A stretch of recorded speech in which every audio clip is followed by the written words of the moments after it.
Good afternoon, one and all. Friends, it is going to be one of the best sessions so far about the NEP and challenges and opportunities of internationalization of higher education.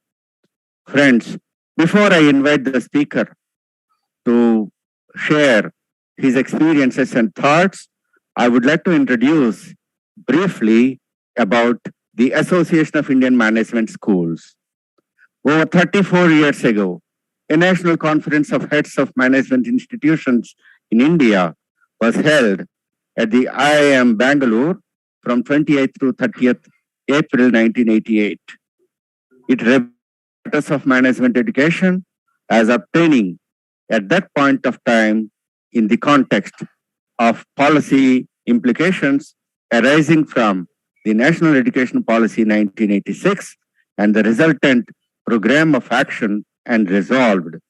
The Assembly of Heads of Management Institutions resolves that a network of management institutions offering postgraduate courses be constituted. Pursuant to the above, a glorious and highly impact-making body called Association of Indian Management Schools, a network of management institutions offering postgraduate courses, was born on 27th August 1988 in Bengaluru. It's a not-for-profit organization registered under the Karnataka Societies Registration Act of 1960. Friends, it is one of the largest networking bodies of B schools in the world. Moreover, it is the official representative of Indian management schools in India, as well as in some important international forums also. There are several activities being carried out by Association of Indian Management Schools, which is mainly focusing to develop and establish professionalism and help the institutions to lead from the front, particularly in the business education. There are several roles being played by the Association of Indian Management Schools, such as policy advocacy role, and one more flagship event of the AIMS is the Annual Management Education Convention Awards.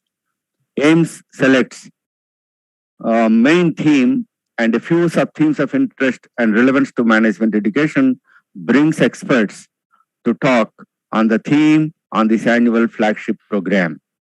Quite a number of institutional heads, faculty, students, researchers, policymakers, and corporate representatives participate in this convention. Coming to the awards, on the basis of national competitions or selection process, the following prestigious awards are in the shape of citations, medals, are presented during the annual convention. The AIMS V School Innovation Award, AIMS ICFI Best Teacher Award, AIMS Ramaswamy P. Iyer Best Young Teacher Award, AIMS Best Case Award, Best Student Paper Award, J.L. Batra Best Research Paper Award, J.L. Batra and National Management Week Award, RCM Best Business School Director Award. And one of the very, very unique award being instituted by the AIMS is Ravi J. Mathai National Fellow Award. The Ravi J. Mathai National Fellow Award is the flagship award, which is also bestowed during the AIMS annual convention to management educators, professionals for achieving a high level of distinction in their respective disciplines. Also, the AIMS conducts the Atma test for management admissions, that is called Atma, which is actually a platform for the students to take in the exam and get qualified for admission into MBA program of very, very good institutions in the country. AIMS also launched Journal of Management, which is in the UGC care list, and it is one of the prestigious journals. AIMS Research Innovation Fellowship grant also being provided from the office of the AIMS for the deserving institutions. And AIMS also has very good network with other professional bodies outside the country like ACBSP, MDSA, EFMD, etc. Friends, one of the one more unique things that AIMS has started conducting webinars, FDPs, and case rating workshops ever since the outbreak of COVID-19. There are two more series of online sessions that are being organized, like inspiring young leaders and knowledge sharing sessions from the current academic year under the leadership of Professor Ramaswamy Nandagopal, President of Association of Indian Management Schools, and the Group Director, STC, Coimbatore. Friends, AIMS is also being steered by one of the some of the very reputed professionals. The who's who you can find on the executive board of Association of Indian Management Schools.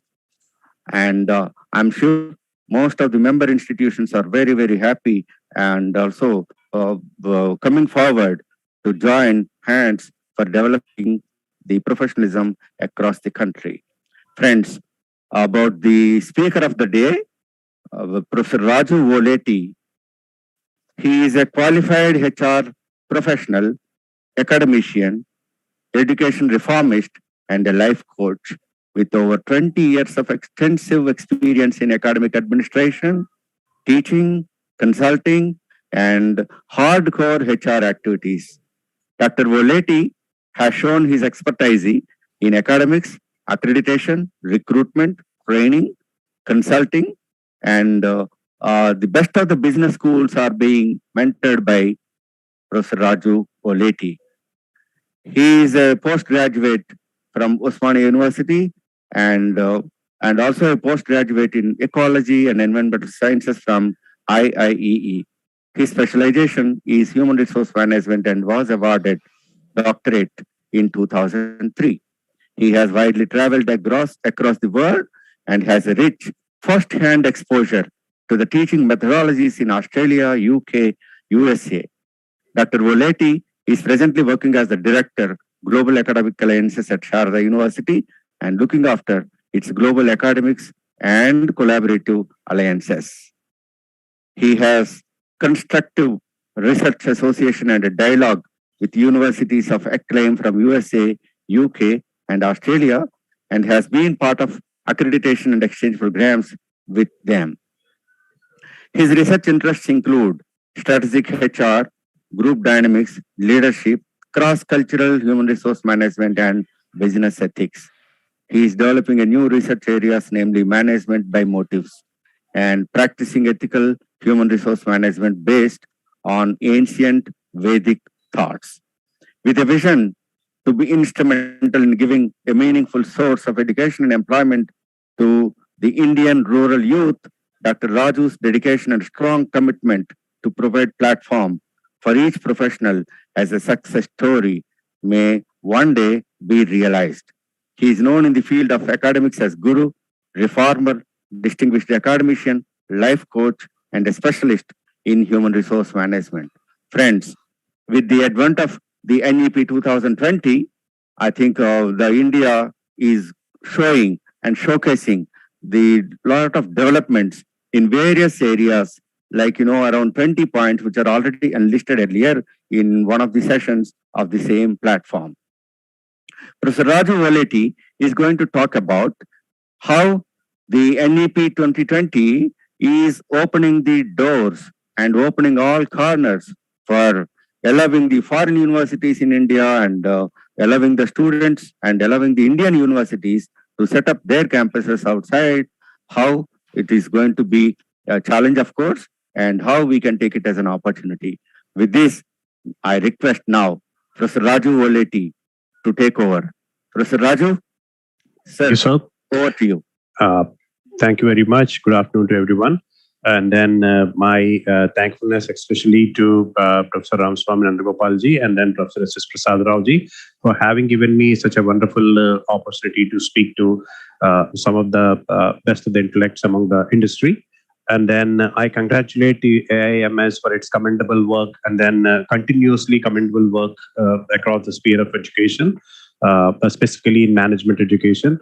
And then this is a wonderful opportunity to speak about and then share my thoughts on NEP 2020 and the internationalization of higher education and opportunities and challenges with all of you.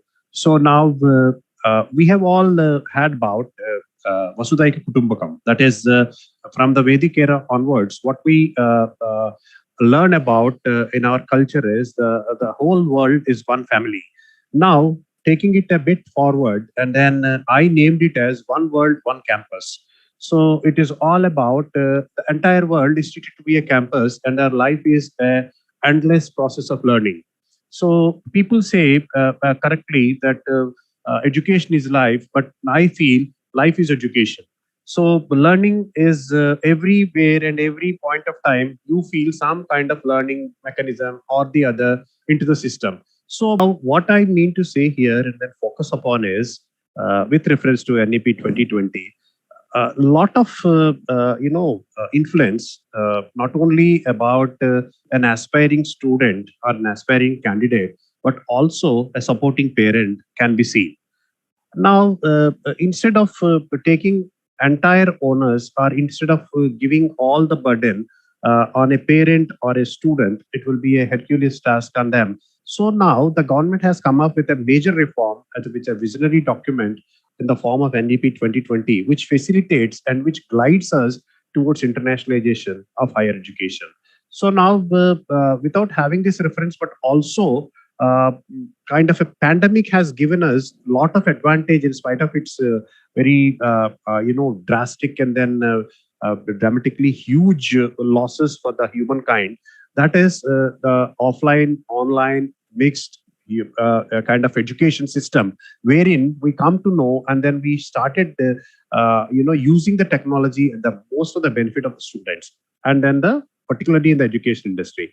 Now, what exactly is NEP 2020 is all about? It is we can demarcate that and then discuss about in three ways, like what are those objectives which are involved, and then what are the initiatives which we have to take, and what exactly is the process which has to go about.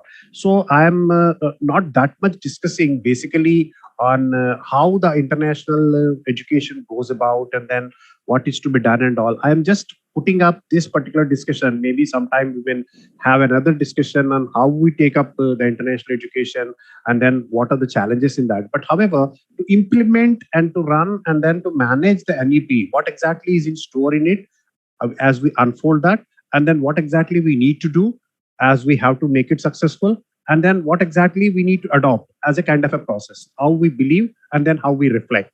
This is what which we will be discussing today in our talk.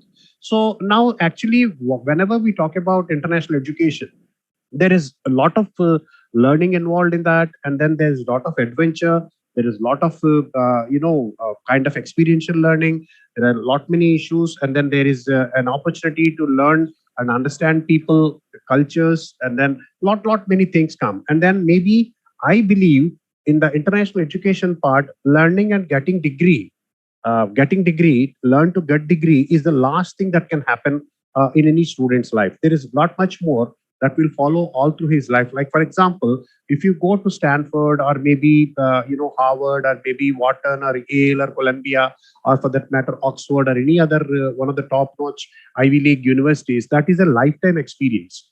Like for example, for a student, they're all religiously highly placed places where even going there once you will be encapsulated with a lot of vibes of positivity, learning, and the kind of an interest in to learn something throughout your life. So this is how the kind of NEP 2020 has to influence each and every aspect of internationalization. Now, when we talk about other aspects of objectives, what exactly are the objectives about this NEP 2020? Why the NEP 2020 has focused on internationalization? What are the areas which the focus areas which it has got its own role and relevance? The first one is foster global competencies. What exactly you understand by global competencies? There are a lot of things which are going around, and then, like for example, if you see in an international university, there will be not less than I'm talking about Ivy League universities and predominantly best of the universities of top 10 universities of any country. You can take at least in their faculty the kind of total H index or what we call the kind of research competence, and then the kind of research contribution will be to the tune of around, on a grade of 10, you can scale them up to 9, 8, 8.5 to 9. And then whenever we talk of those competencies, to foster with those competencies is the first and primary objective of the NEP. And then make India a global learning hub. See, what exactly we generally tend to see is many of the students, as the Bollywood thing which I have shown, many of the students, as a parent and as a student, we aspire to go there. The NEP will have a facilitating aspect of letting those people come back and then make India as a global learning hub. So this is again a matter of challenge or a matter of discussion or a deliberation. Again, we don't go deep into that. But however, the kind of objective which is put forward in NEP 2020 is to make India a globally learning hub. That is, get the students as many as possible to India to study. And then because we hold a very huge, history with us, and then largely contributing universities like Nalanda and other learning platforms, where from the students from across the world, they used to come and then learn right back from year 2000, 2000 years ago. But today we have to make India again a kind of a very big global learning hub. And then now the third one is to promote some active linkages and establish mobility. What exactly you mean by linkages? Linkages in terms of association with any foreign university in any term, like linkage to extend some kind of short kind of mobility, like the programs which we run for summers, and then maybe the pathway programs, maybe some kind of the programs which are related to culture, heritage, and then other aspects of that particular country, or maybe for that matter for particular department of the university or whatever. And then we can establish the mobility in terms of semester exchange. We can establish the mobility in the way we can establish is twining. And then this is again a matter of totally a huge discussion again on a separate board. We can do that. So precisely promote active linkages and establish the mobility among the universities across the globe. The mobility in terms of faculty, the mobility in terms of students, the mobility again in terms of the staff who are working here at the universities. Like it will be very highly important, because the humankind has to be mobile, and then they will be moving from one place to other. They will be learning lot many things out of their experience, as well as the knowledge sharing and other things. So the global citizenship with excellent learning mindset. See, again, the mindset has to be developed. So basically, even though with all best regards to the best of the institutions across the India, our country, like most of the students, generally they tend to go to IIMs and then the IITs and then the top-notch ones, in spite of the fact that the toughest examinations to crack across the world. So they tend to go there not exactly for some research or not exactly for some kind of long-term learning mindset. We have a mindset to achieve and then reach out there, learn, get the degree, and then get a career. So just to inculcate a kind of a mindset of lifelong learning, that again is a kind of objective under this NEP. And then what is exactly the global citizenship? Global citizenship is moreover like catering across the globe, irrespective of your country, irrespective of your geographical prominence, or irrespective of your economical, financial, or whatever place you belong to. You are a global citizen and then performing the things for the entire benefit of the mankind. And then improve global ranking in international indicators. So improve global ranking. Like for example, when and why and how the students from across the globe tend to come to India. On what basis? On what purpose? Like for example, we have some of the potential ranking mechanisms which we cater for, and then which we stand strong, and then which we stand tall.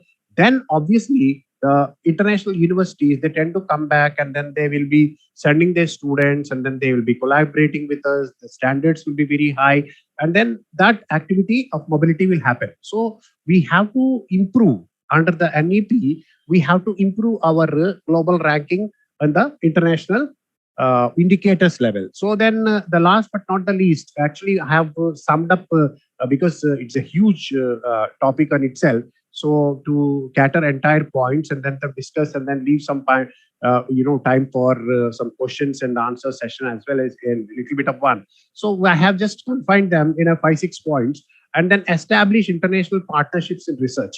Research is the order of the day and collaboration is the buzzword. So once you have to establish the international partnership in the research is the prime objective of NEP 2020. And now there are a lot of initiatives which we have to work it out. What exactly are some of them we can discuss over here? That is synergy. Synergy among national policy and institutional strategy. How they are different. Actually, there is no such, fortunately, I have just recently come up with an article which is going to be published. That is, there is no such uniform HR policy, national policy. Like what exactly some green HR rules are to be followed, how the recruitment has to be taken care of, what kind of mechanism we have to adopt on a kind of a blanket way of national policy is not being delivered here in our country. So similarly, the national policy of the so-called internationalization of education, particularly and especially in terms of higher education, has to be in synergy with the institutional strategy. What exactly is institutional strategy? Most of the institutions, even today, they strategize to get as much as admissions possible and as good as placements possible. These are the two major criteria wherein this again a cycle. These two criteria are fulfilled, the cycle goes on continuously. And then whenever any of these one of the items get crossed with, then obviously the cycle won't be completed, and then the discrepancy will arise. So the national policy should be synergized with the institutional strategy. Then we can have in those lines the initiatives are to be formulated. And now the most important part here is capacity building. Capacity building in terms of see, for example, if a student we should be very proud of, as well as we should be feeling a bit of challenging as well. So when the students of IIT, even the toppers of the school, when they crack the IIT exam and then go to the class over there, I heard from many of the students, they said, and then they come back to our institutions and then they say, it is very tough over there.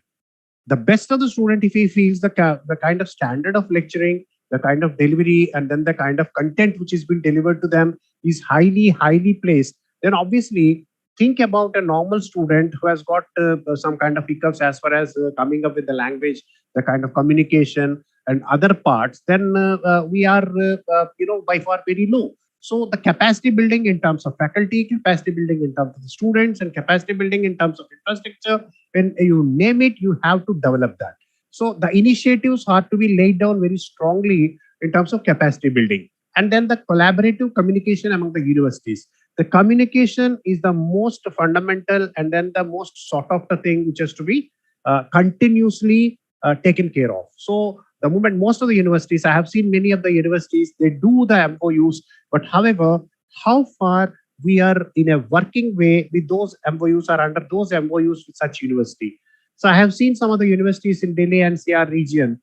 Actually, they have an MOU because the universities they visit, and then being a capital region over here in India, so many of the universities they randomly go to the other universities, the counterpart universities in India when they come from abroad, and then in that event they may land up in a kind of an informal or a formal MOU that they will be continuing with some kind of association, some kind of partnership in some aspect or the other in various departments and specializations as they mentioned of. But at the end of the day, the continuous communication is lagging behind. So the initiatives have to be formulated and then have to be taken care of in terms of collaborative communication among those universities to make this NEP 2020 a successful thing. And then the globally flexible curriculum.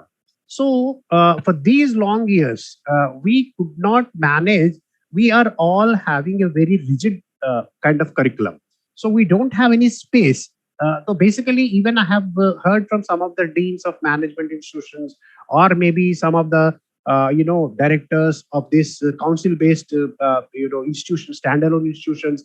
They say they don't even have any time for a extended internship, or for that matter, some kind of an industrial visit for an experiential learning, and so on and so forth. So why we are so rigid? So to accommodate ourselves and then to feel global and to have the flavor of internationalization, what we'll have to concentrate and then make an initiative towards is we have to be flexible globally as far as the curriculum is concerned.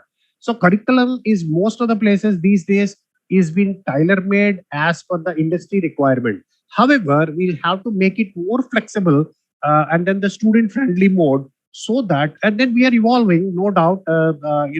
From 90s, from early 90s to this latter part of this 21st century, and then this 2021, 22, we have evolved much better, and then we are fastly evolving. And then I strongly believe that maybe by 2025 we will be no less than any of countries across the globe.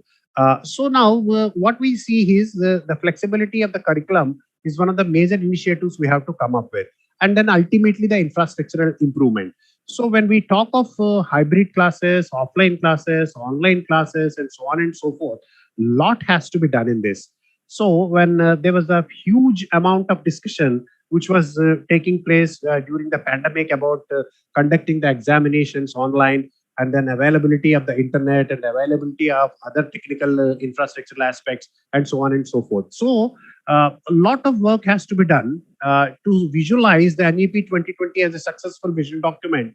We'll have to work out and then initiate towards better infrastructural improvement. And then now, last but not the least, some niche programs, like for example, why people should come to India.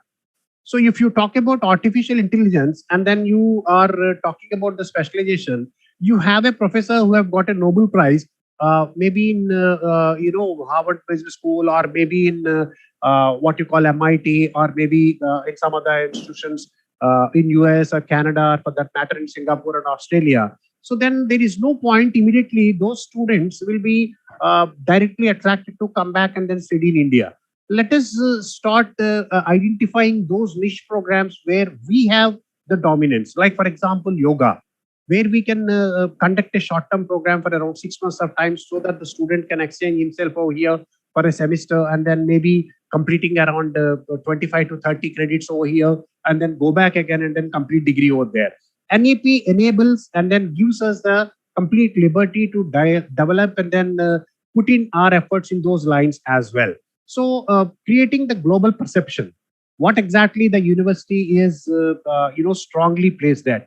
Like, for example, even in some of the universities, Ivy League universities, the university may be placed, like, for example, when we talk of University of Queensland, University of Queensland is globally, it is termed to be 39th in ranking, but the business and law are placed much beyond, and then maybe in terms of biotechnology maybe are a bit far off.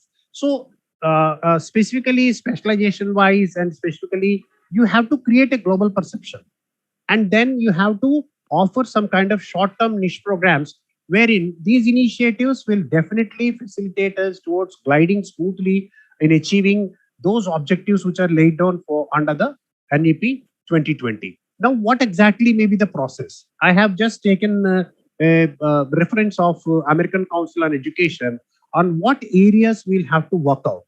What exactly may be the process? This is again a tested process which has been adopted by American Council on Education. How you go for internationalization, and then we can have three segments into that. There's data informed decision making, and then diversity, equity, and inclusion, and then agility and transformation. So agility and transformation you should be having in partnerships and mobility, and then maybe the data form decision making in the faculty and staff support, curriculum and co-curriculum management, and then the leadership structure, and then the informational commitment and policy. So NEP also supports a completely driven and then totally tailor-made and then specifically aligned international office in every university or every institution, so that they cater all those needs, they develop, and then they designate, and then they offer solutions at one place, solutions for all the international needs of the students. So this we can just get into, and then various issues which we can follow up, and then do the respectful needful, so that the process may be delivering us and then driving towards the internationalization under the NEP 2020. Now, as far as what exactly this NEP 2020 of internationalization of higher education is offering the students in terms of advantage. So actually, there are a lot many advantages which the student will go through and then come across and then have some kind of world class programs will be there, and then best of the universities will be served under the platter, and then the global edge, and then the cost effectiveness. Because when we talk of sharing the resources, sharing the knowledge, sharing the campuses, and then everything is been done under the joint nature, then obviously lot many benefits will come. As I'm compelled to repeat here again to say that the order of the day is collaboration and partnership. So individually, what all we cannot do, we may walk together with one of the better institutions or maybe institutions at par with us.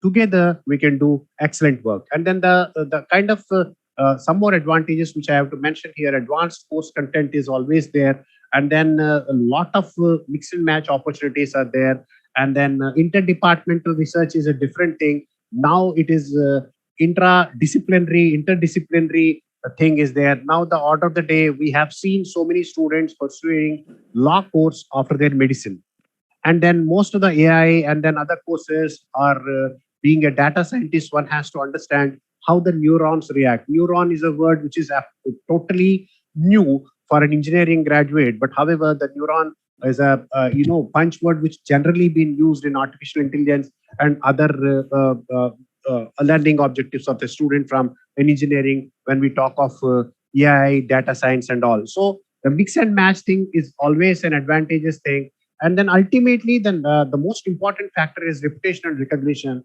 which has always been an advantage, which is visualized by the students when they talk about internationalization. They can study, they can have an opportunity of rubbing not only the shoulders with the students around coming from various diverse backgrounds, but also they will be enabled to learn all the things from the one of the top notch globally acclaimed faculty. And then the world class faculty connect, and then the student mobility are also most of the important things the student can get across. And the joint research economically viable, because most of the modes, like when we are talking about the semester exchange or an year exchange or a progression mode or maybe an articulation mode, they can do 2 years over here under 2+2 model, then 2 years over there back in any other foreign country, and then get a kind of benefit of going for the work permit also. And then the students, they can be very happily placed in terms of their career, happily placed in terms of their better knowledge, and then research opportunities abroad, and so on and so forth. So these are some of the most validly important points which the students get across. So now, ultimately, there should be some advantageous points for the university or for that matter, the institution also. Like, for example, what we concentrate these days with the concept of campus in campus. So every university campus should be providing some kind of a campus assistance for the foreign universities over here and then over there. Like, for example, if you have a campus for MIT over here in your own campus, and then MIT will be providing you a campus over there, so that facilitates the ready-made availability of solutions for every aspect the student is looking at and aspiring to look at. So now these world-class facilities and then the state of our infrastructure and then the global presence and the cost effectiveness are some of the advantages the university may visualize under the NEP and internationalization. And then the knowledge resources are shared, world-class library content is being shared, and then the faculty mobility is always there, and then 24/7 accessibility is there, and then time, and then the regional gaps are always not been felt. So these are the global collaborations, and under the NEP and internationalization, we come across all these advantages. And now, when we talk of advantages for the students, when we talk of advantages for the faculty, when we talk of advantages for the university and the institutions, there is a lot to be talked about. So I was just quickly running through with this because it's not been addressed to the students, but it's addressed to some of the intellect brains and then some of the think tanks of the industry, the knowledge industry, or for that matter, the education industry. So I am just giving you some time so that you may pose some questions so that I can answer. But before we go to that extent, what exactly are real challenges?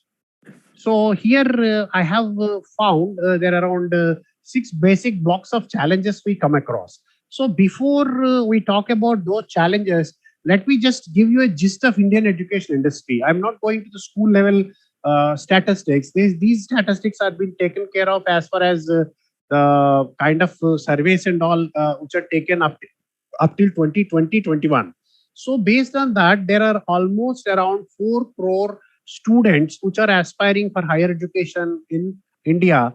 For that matter, out of around 200 countries, 119 countries on the globe, maybe we can say 150 countries that doesn't have that particular population in that country altogether.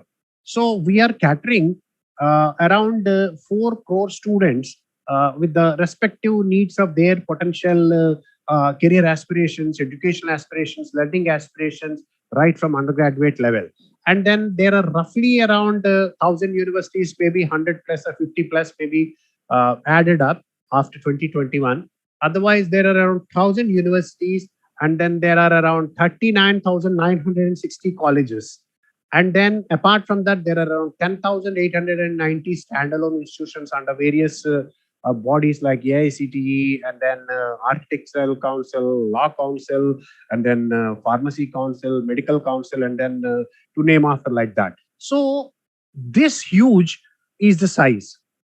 So it is very fashionable and then very perfect to come up with a policy kind of a thing to cater this kind of huge industry, which is never there across the globe. But this size is a major challenge. So when you're catering and then talking about offering some kind of service, whether it is good, bad, worst, or the best, so then there are a lot many challenges, and then there are so many issues which will be popped up. And then now the second most important thing which I'm talking about here, putting light on that, is education is looked at as a state subject. The respective states, we have all the states with some kind of autonomy with them, and then some things are being vested in the center. So in that event, when education is treated to be a state subject, obviously the kind of things which are to be put in, the kind of support which has to be offered, the kind of initiatives which are to be taken care of, are looked at by the state government or looked at by the central government, and then the kind of friction which is generated among being looked at and the various contributions, then that is a major force to act upon. So the education being treated as a state subject has again been a kind of a massive challenge in terms of adopting or making the NEP 2020, in spite of its wonderful aspects into it, is a kind of an issue. Now, then the center-state balance. And obviously, India is a very diverse, politically motivated state. So in those terms, if at all the central government is having a party being run into the show, the governance, and then the state governments have got a different government, then obviously we have a bit of friction, acceptance, non-acceptance, adhering, non-adhering, because this is actually an optional one, not a mandatory one. So basically, they have a lot many issues to be observed.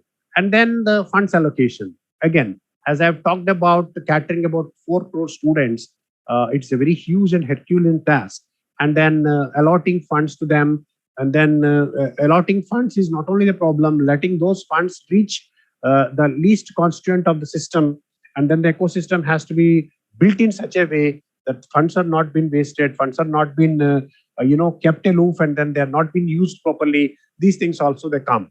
And then now ultimately, as I've told you, the capacity building. Capacity building is, see, not only the infrastructural building, we have to come up with some capacity building in terms of faculty, student development also, to reach the standards of the other people. And then honestly speaking, some of the labs which we feel very proud of as one of the best labs which we have in our country are treated to be the most basic ones across the globe in many of the other countries. So we'll have to cater and we'll have to face these challenges and then come out of that and then evolve with some kind of solutions out of it. Otherwise, the kind of wonderful process or the wonderful package of this NEP 2020 may not come as fruitful as it is designed for.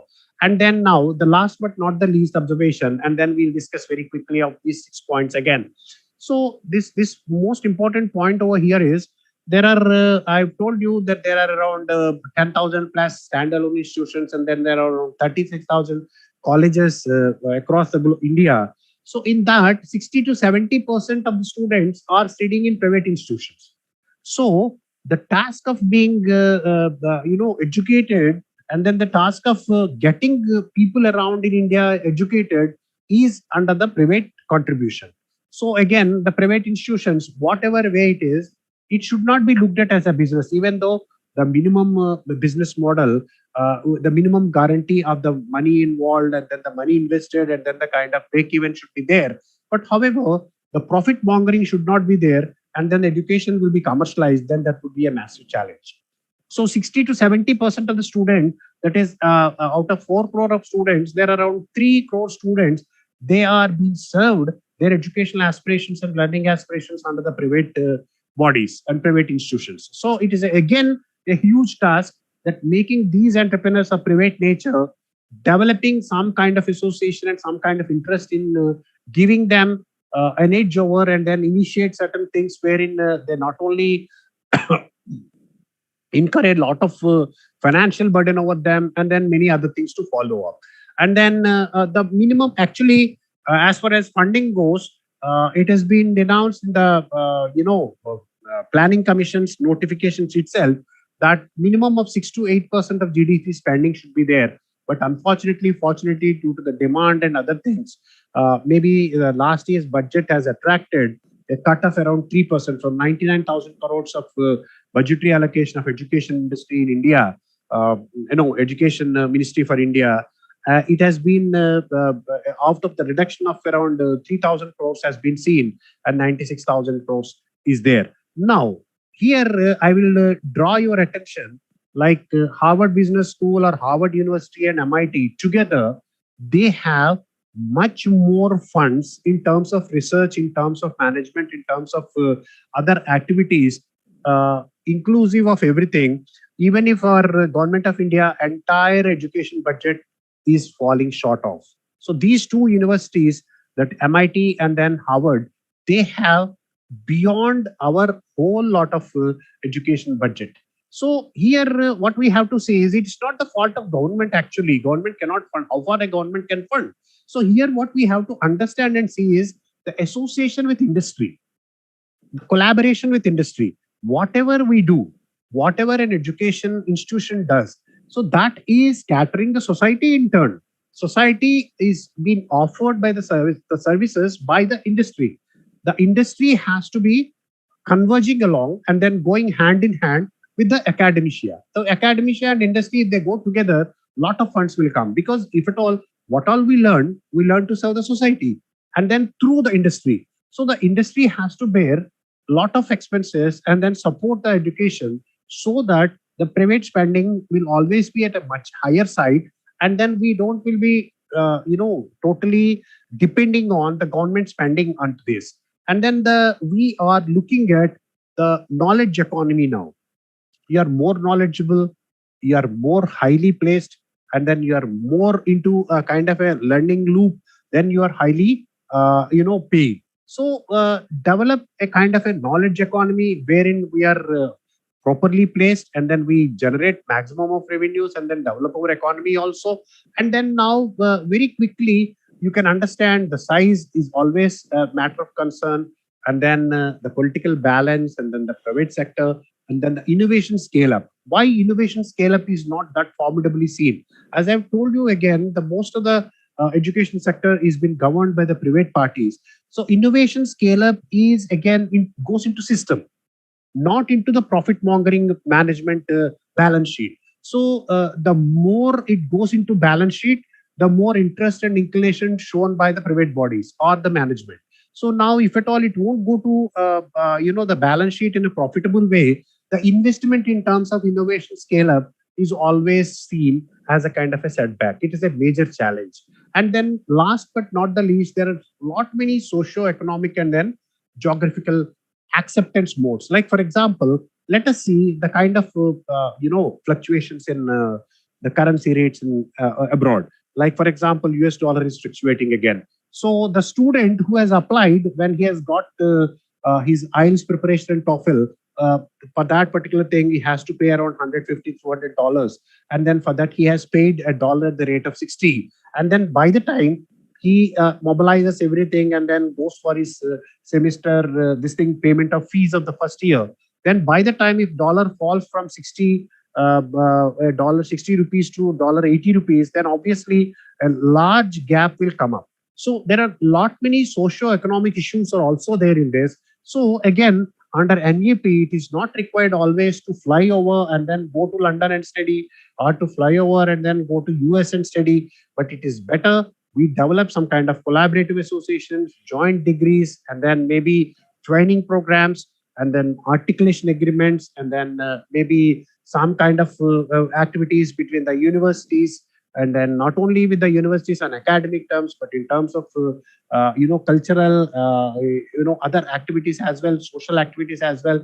So there is a lot we can talk about under the this NEP. So these are some of the quick things which we can really talk about. And then now let me just share 3-4 topics of my relevance and experience in terms of international education. See, neither the students nor the faculty and then not the culture of that particular country are similar. Exactly, I would like to tell here is basically international education has got a lot of other dimensions also, not only confining to this NEP. NEP is a wonderfully made document, and then the policy document. Now we'll have to contribute, and then before talking much about that, we'll have to understand there are lot many dimensions as far as the international education thing is concerned. Now one among them is to adjust for the culture. Like for example, take Canada. So in spite of all the preparation, some of the students are still feeling a bit disoriented, and then because the weather is very harsh over there. Now today, 5-6 days back, 15 days back, a student has gone to Calgary, and then with all the astonishment, this year Calgary has been very cold, in spite of the fact that it is regularly cold. But now it is in daytime it is minus 23.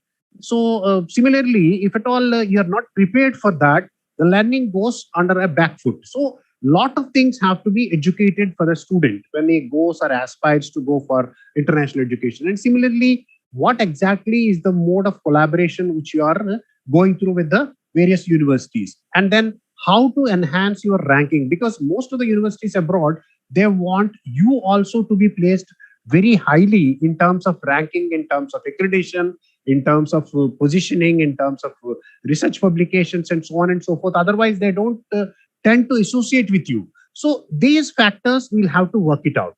And then merely coming up with a kind of a fancifiedness to go abroad or to get the students over here will not or may not be serving the purpose of the NEP, but rather we'll have to understand many of the things. Like for example, some of the students have come to Sharda University from a place, Uzbekistan, and as well as Mexico.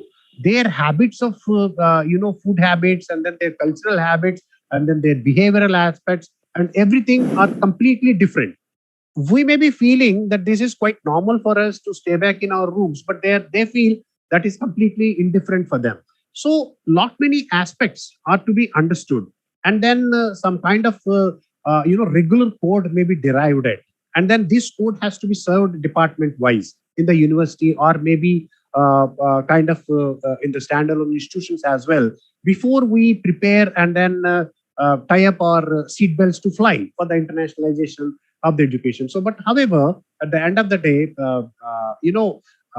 every thing what we think of, and then every aspect of learning which we think of is always will be having some kind of pros and cons.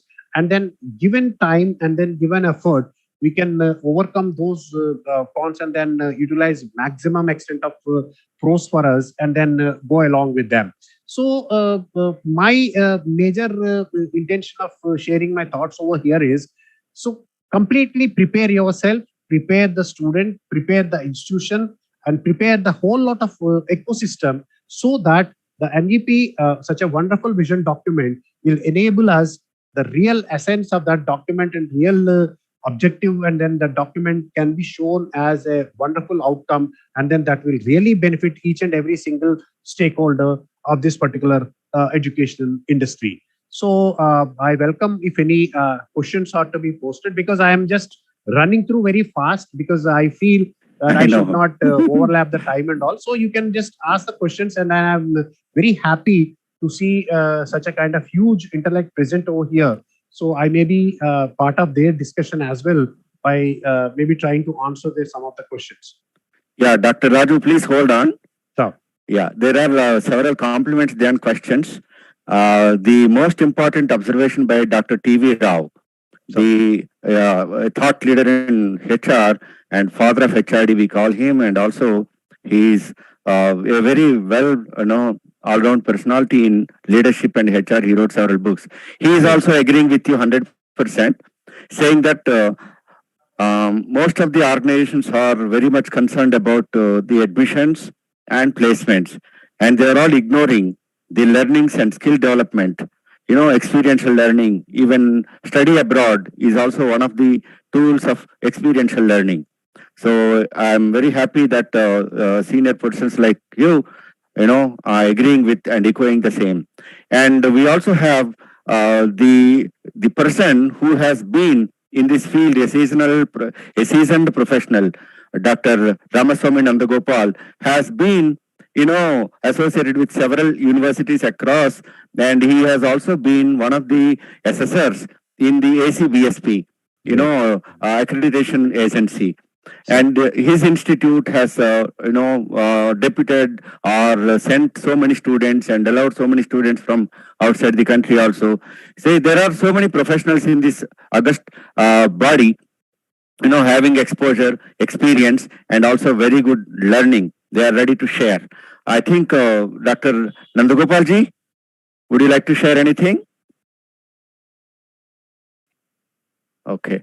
There are some observations. Maybe, sir, I will take a very quick note as you have just mentioned study abroad. Like, for example, today also in the morning, I was just working out with 3 students who have just walked into my office in the morning. I was just, this is actually, let me just bring light on study abroad programs. Like, students are so excited and then they want to know. But however, the major thing which lies upon us is how to guide and glide them.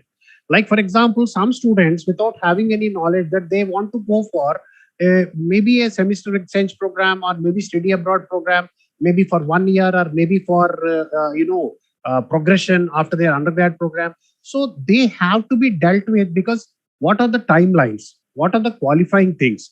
What are the minimum requirements? What are the scholarship opportunities? What are the specialization areas? What they have to do, and then what they will be offered. These are the things basically we have to enlighten and highlight them. Yes. Then only they understand, because we have there, as I've mentioned there, the socio-economic factor are there. Like, for example, let us talk when the student is aspiring to go to one of the universities just by the name of it. Like, for example, you have a very good student with a CGPA of 9, and then he's aspiring to study his last 2 years and then get awarded the degree back there in US. But if at all he feels that he is not that competent enough in terms of financially, then obviously he may not be bearing the brunt of around 70 lakh of rupees to complete his course. But however, we have to suggest him a course and a program where it is good, highly placed, as well as offering some solutions in terms of scholarships. So this is how we'll have to work it out. So at the backdrop of an NEP, what we have to do is we have to just communicate with as many number of good universities possible. We have to develop such a kind of system, as you're correctly mentioning, Professor Nandagopalji, that ACBSP and all the international accreditation, in spite of the fact that Washington Accord has accepted the NBA and other things, many of the foreign universities these days, they deny that as an accrediting thing for us. So they look for an international accreditation among our Indian universities, so that they straight away take for the semester exchange programs. So lot of work has to be done. But however, I strongly believe, because many of the stalwarts are there before me, I may be too small before them, but I strongly believe every step we take forward, that will lead to 1,000 kilometers or 10,000 kilometers walk sometime, someday. So we'll have to start up with some initiative, maybe a small step towards that, and then that would enable us reach our goals sooner than later. Yes, sir. Yeah, thank you so much, Rajgaru. There is one observation from one of the participants here, Professor Deva Prasad Chatterjee. He is saying that why the examination system in the country, like medical education, that's also professional education, and they go do a lot of practicals and taking and assessing the performance or understanding of the students very well. Why don't we use that kind of things in management education? That is his concern. Is that true, sir? Deprasad ji. Yes. Yeah, actually, again, see, when we talk about evaluating the system or examinations, so evaluation is to be always in experiential note rather than in performancial note.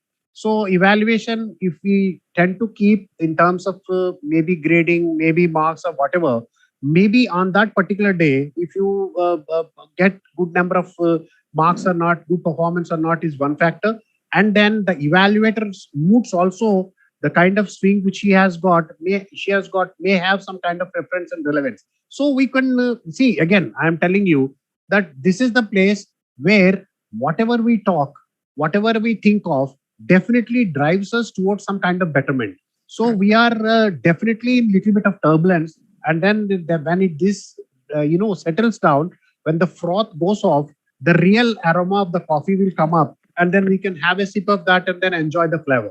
True. Excellent.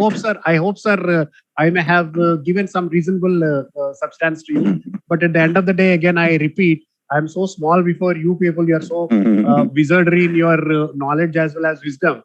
So I may sound a bit this thing, but I surely think that because we are on the track, sir, and I strongly believe when we are on the track, we will be reaching the destination very soon. Yeah, thank you so much. Raju garu, just hold on. Professor Nandagopal ji, friends, Dr. Nandagopal is the Director General of STC Pollachi, Coimbatore, and he is also currently the President of AIMS. The reason for selecting this topic is now everyone is talking about NEP, the challenges, the implementation, and every day the UGC chairman, Professor Jagdish Kumar, is also sharing, the lot of developments and updates from time to time. Everywhere changes are happening. Definitely, it is all giving us good boost that we are going to see a lot of developments, lot of vibrations in the space, higher education space. That's why it is also our responsibility to educate all our member institutions and friends, professional colleagues about the challenges and opportunities and how we can add value, how we can take advantage of this. Think if there are no questions, I'll just quickly wind it up, sir, with one sentence, as you have taken Professor Jagdish Kumar sir's name. And recently on 7th of November, there was a meeting in Delhi. He has quoted this. There were around 1,256 foreign universities, and then there were around 230 Indian universities are identified to share the platforms to come up with the joint programs or maybe award dual degrees or in that nature. And then I wish that each of our universities and each of our educational institutions should run towards establishing some kind of solid links over there, and then generate some kind of enhance our quality mode, and then enabling us towards developing some such kind of programs in the future, sir. Thank you. Yes, thank you so much. Nandaji, do you wish to share? Yeah, I'm there. Thank you very much. I think Raju Garu, I think your presentation was excellent, and the kind of feedback what we get in the chat box, it shows that they really enjoyed. I think basically the purpose of whole program is to give the exposure to our faculty members what is happening in the national education policy, and also share the views from the experts. I think I thank both you and Prasad Rao Garu for an excellent presentation. We really thoroughly enjoyed. And I just wanted to make a small observation. I think you mentioned about Washington Accord. The Washington Accord is mainly for the engineering colleges, not for the B schools. So Yes, because yes. Washington Accord is accord reached for the engineering technical education part. Yes, sir. So Yes, as sir. a business schools, we have to look at the international accreditation. Not the NBA doesn't going to give us the international accreditation. Right. It's only for engineering college. I just wanted to small observation I wanted to make. Wonderful. Thank you. Actually, Raju this Garu. is in terms of university, I have told.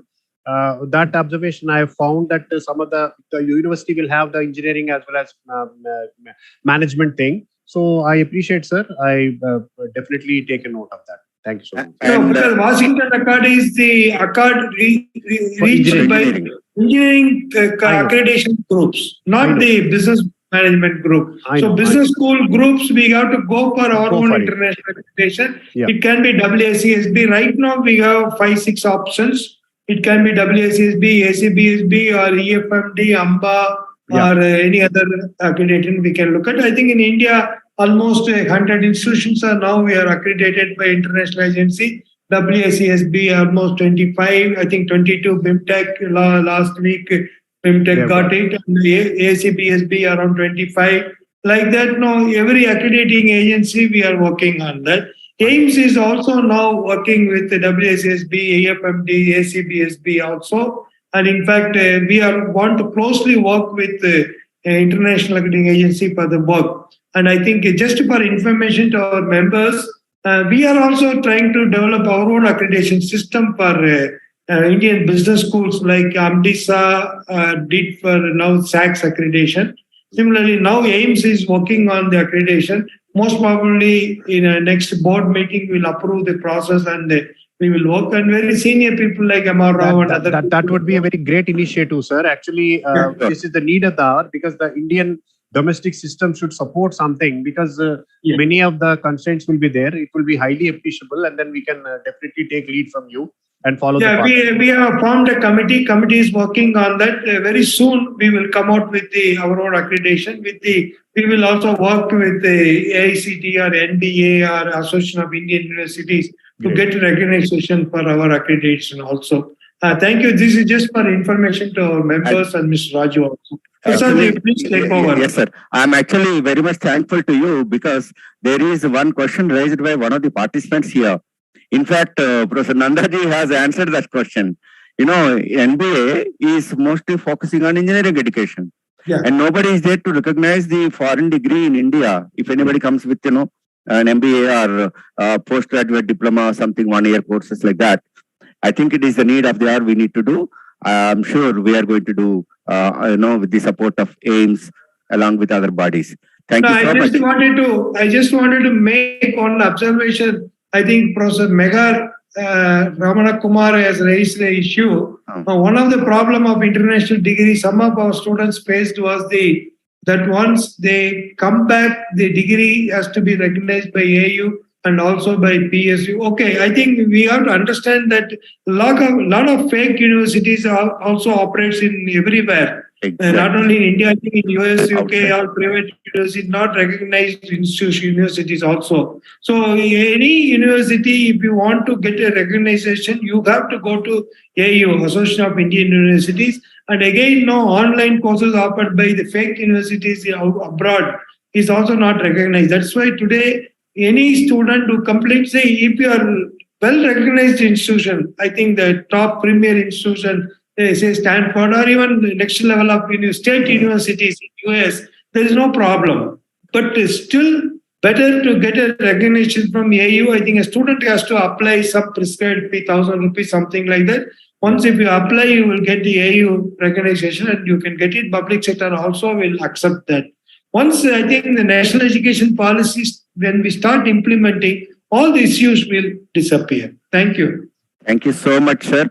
I thank all the participants. You are making this event, fantastic, very experiential. Actually, we are getting a lot of experiential learning here because, people like professionals like Dev ji, Nanda ji, and Hemant Kumar Mishra ji, and R.C. Bhattacharya ji, senior most professional, sharing their thoughts, ideas, along with Professor T.V. Rao, joining these kind of sessions.